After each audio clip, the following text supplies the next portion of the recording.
Se você é um estudante que está se preparando para os vestibulares e para o Enem, eu preparei para vocês um curso aqui no meu canal, onde eu vou estar postando para vocês aulas toda segunda, quarta e sexta, às 11 horas da manhã. Um curso completo de biologia gratuito aqui no meu canal, tá? São repostos de aulas que eu já postei aqui no meu canal, mas eu selecionei para vocês as melhores aulas extremamente objetivas que eu tenho certeza que se você acompanhar esse curso, você vai gabaritar qualquer prova de biologia que você for fazer, beleza? Então já deixa teu like para valorizar os canais de educação aqui no YouTube e claro, suas dúvidas pode deixar nos comentários aí que eu respondo todas. Então sem mais delongas, vem para a aula. Bom, Patrick, o que é tecido? Estou no ensino superior e mesmo assim eu esqueci o que é tecido. Ou o professor falou e por acaso eu não entendi o que é tecido.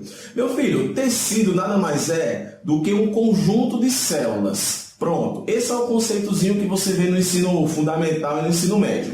No ensino superior, o conceito de tecido, ele muda um pouco. Anote aí. Tecido é um conjunto de células mais substâncias intercelulares. É isso mesmo. O que é que são substâncias intercelulares? São as substâncias que as próprias células dos tecidos produzem. Então, tem tecidos que são ricos em substâncias intercelulares e tem tecidos que são pobres em substâncias intercelulares. Muitas vezes, em alguns tecidos, as próprias substâncias intercelulares são muito mais importantes do que até as próprias células que formam esse tecido. Então, nunca esquece disso. Tecido é um conjunto de células mais substâncias intercelulares. Basicamente, existem 4 tipos de tecido. Tecido epitelial, tecido conjuntivo, tecido muscular e tecido nervoso. Eles não existem de formas isoladas, um perto do outro, um depende do outro, não tem aquele mais importante e menos importante não, é toda essa integridade que vai formar o seu corpo, você apenas estuda eles de um modo separado, para você poder conhecer as células que formam esses tecidos e conhecer as suas características. Como aqui, por exemplo, o tecido epitelial. Meu querido, olha aqui para essa imagem aqui embaixo. Diga se não é linda. Talvez você já deva ter visto na faculdade, no laboratório. Lá o professor colocou para você ver uma lâmina, você deve ter visto alguma coisa como isso. Ou talvez você não viu nada porque não teve ainda aula de laboratório. Olha que coisa linda, maravilhosa. Padre, que diabo é isso aqui? Olha aqui, isso aqui é um tecido epitelial de revestimento pseudo-estratificado. Pseudo vem de falso. E o estratificado, eu vou dizer daqui a pouco o que é. Cilíndrico ciliado com células caliciformes. Eu não sei nem, Patrick, eu não sei nem o que é tecido, mas eu sei o que é células caliciformes. Células caliciformes são células que ficam aqui no nosso esôfago, células que produzem muco, a traqueia, que produzem muco que vem das células caliciformes. Isso me faz lembrar essa estrutura. Então, provavelmente, esse corte aqui deve ser um corte de alguma traqueia. Aqui tem um epitélio de revestimento cilíndrico, pseudo-estratificado também, mas cílios eram difíceis de encontrar. Então, aqui vão existir cílios que vão ser difíceis de ser encontrado. Ok, Patrick, então aqui são 2 imagens de tecido epitelial. Tudo bem, já me familiarizei com esse tecido. Ele está aí revestindo alguma estrutura. Exatamente, ele está revestindo alguma estrutura. Bora agora conhecer quais são as suas características, que são bem simples. Anote aí a primeira. Olha só, a origem desse tecido tem que ter uma origem. Vem da onde? Tem que ter uma origem. A origem desse tecido, ele vem dos 3 folhetos germinativos, a ectoderme, a mesoderme e a endoderme. Anota aí. Doutor? Beleza. Patrick, o que é que eu tenho que saber para poder entender esse negócio de ectoderme, mesoderme e endoderme? Bom, tu tem que entender um pouco de embriologia, porque lá na embriologia, durante o desenvolvimento embrionário, é explicado para você uma fase de gastrulação. A fase de gastrulação é a fase em que acontece a diferenciação celular, onde as células vão originar os tecidos.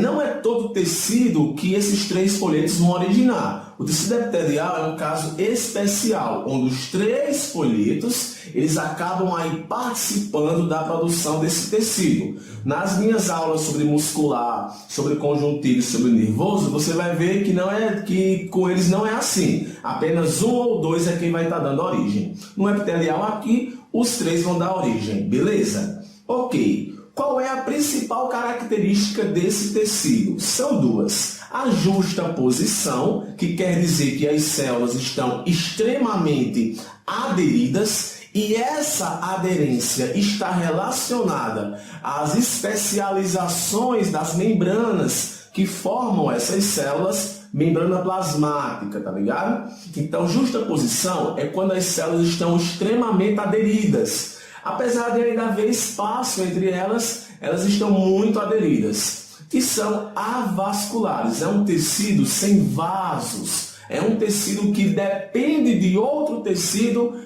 para poder acabar sendo nutrido. Esse tecido aí, em especial, que vai estar nutrindo o tecido epitelial, é o famoso tecido conjuntivo, que lá na frente você vai conhecê-lo. Basicamente, todo tecido epitelial é apoiado sobre o tecido conjuntivo. O tecido conjuntivo, além de dar um apoio ao tecido epitelial, ele também nutre o tecido epitelial. Detalhe 3. O núcleo dessas células que formam o tecido epitelial, ele pode variar entre as células, podendo ser esférico e até alongado. Então, aquela característicazinha de uma célula bonitinha com um núcleozinho parecendo o Sol, isso não existe aqui não, parceiro. Vai ter núcleo em forma de bola, esférico, vai ter núcleo alongado e, cara, vai ter núcleo de todo jeito. Aqui eu coloquei apenas 2 tipos, mas existem outros tipos de núcleos também presentes nesse tecido. Espero que você esteja notando isso, para depois eu fiquei sem entender. Dê uma pausa e anote, viu? Isso tudo. Outra coisa, aqui eu repetindo a nova formação, o núcleo varia muito entre uma célula e a outra, enfim, então, essa primeira bateria eu espero que você tenha anotado, tenha entendido. Ah, Patrick, tá falando com uma pessoa que não sabe? É sim, estou falando com um estudante que tem dificuldade e anote isso para você poder aprender essa porra de vez. Anotou? Pronto. O que você viu aqui foi as características gerais. Uma coisa que se ramifica com relação às características gerais é a classificação deste tecido. Como é que ele está classificado? Ele é classificado de 2 modos. Ele é classificado pelo número de camadas e ele é classificado pela forma da célula. Essa classificação aqui ela é ideal para quem vai fazer observações no microscópio, onde o professor pede para você dizer o que é que você está vendo. Meu filho, olha aí no microscópio, aí está lá um epitélio pseudoestratificado pavimentoso. E você não sabe porra de nada, então tem que olhar e tem que dizer o que é pavimentoso, o que é estratificado, o que é pseudoestratificado. Então essas nomenclaturas estão ligadas à classificação do tecido, com relação ao número de camadas e com relação à forma da célula. Olha aqui, essa imagem aqui, hipermega tradicional, e ela vai estar aqui dizendo aqui várias características das células, dos tecidos epiteliais em questão. Mas antes da gente ir para a imagem, bora para cá. Número de camadas. Ou é simples ou é estratificado. Simples é quando tem uma única camada. O tecido é formado por uma única camada de células.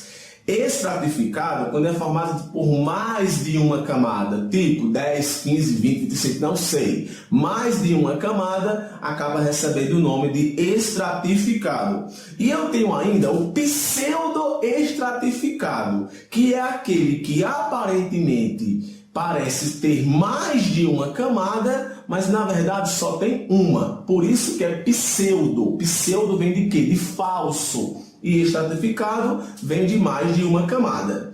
A forma da célula também vai ser bem característica.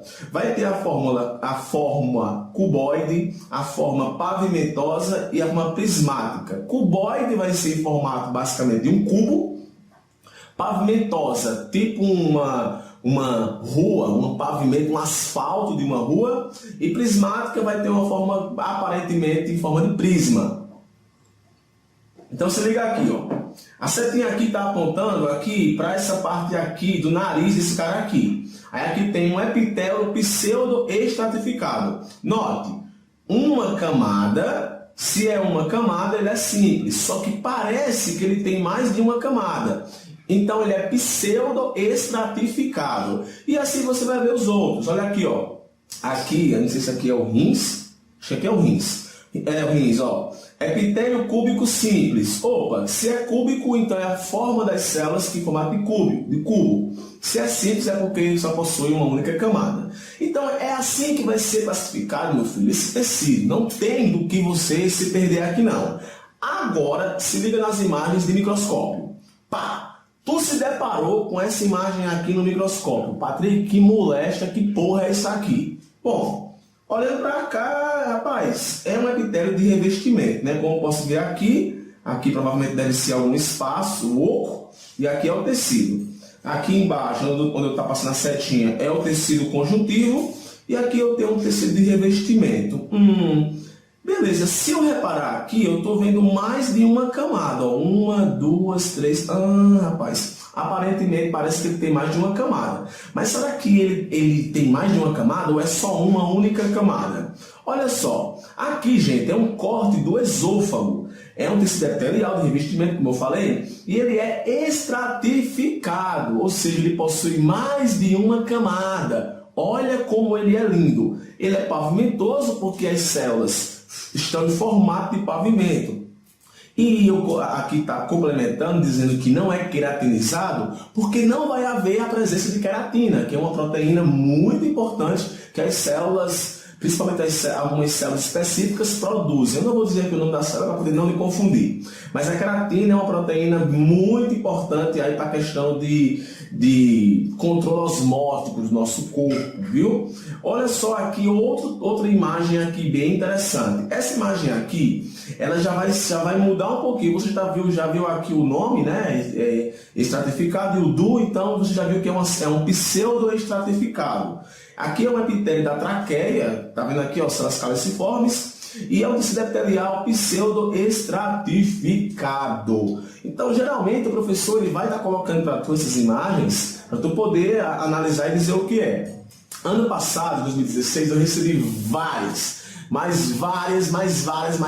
mensagens de foto de microscópio, o aluno mandando eu dizer o que era, porque estava lá na aula lá e queria que eu desse essa pesca. O foda, velho, é que eu dou, tá ligado? Eu sou muito bom e eu dou. Então, se caso você esteja ouvindo essa aula, que durante a sua aula prática você ficou confuso, bata a foto e manda para mim que eu lhe ajudo. Eu não dou pesca, eu lhe ajudo. Ok?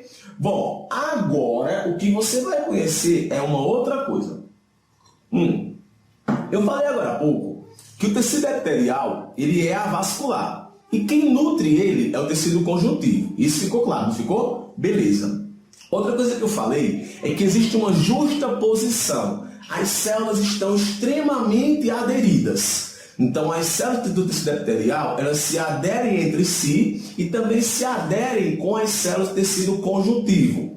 Olha essa imagem aqui. Não tenha medo. É uma imagem hiper mega didática. Você está vendo aqui o epitélio, tecido epitelial. Eu tenho aqui algumas estruturas que ligam o tecido epitelial a outro tecido. Aqui é um músculo. Então, quem é que está ligando o epitélio ao músculo? É o tecido conjuntivo. Só que não é um tipo específico de conjuntivo, não. São vários tipos de tecido conjuntivo que unem o tecido epitelial a outro tecido. E acaba tendo não é uma classificação. Como existem diversos tipos de conjuntivo, porque eles produzem muitas substâncias, acaba havendo aqui uma espécie de divisão de tecido conjuntivo. Então aqui eu vou ter a membrana basal, eu vou ter a lâmina própria, que são duas estruturas que ligam o epitélio ao músculo, ou poderia estar ligando a uma outra estrutura. É isso que eu quero que você conheça agora. Então, olha só, eu chamo de polo apical o polo que é voltado para a cavidade ou espaço. Então, está aqui o epitélio, essas células que eu estou apontando aqui, ó, é a zona apical, ou polo apical, é o que fica para fora, tá ligado? Fica para o lado lá da cavidade. O epitélio interno eu chamo de polo basal, que é o voltado para o tecido conjuntivo. Então aqui você vai ter esse polo basal conectado à membrana basal, que por sua vez é ligada à lâmina própria e por sua vez vai ser ligada a uma outra estrutura. Então eu quero que você conheça só um pouco agora dessa membrana basal e dessa lâmina própria. Se liga aí. Olha só. Tenho aqui novamente o epitélio, né? E eu vou agora falar para você o que é essa membrana basal. MB, membrana basal. Olha só, membrana basal é o nome usado para denominar uma camada situada abaixo dos epitélios. Beleza, isso aí não é novidade.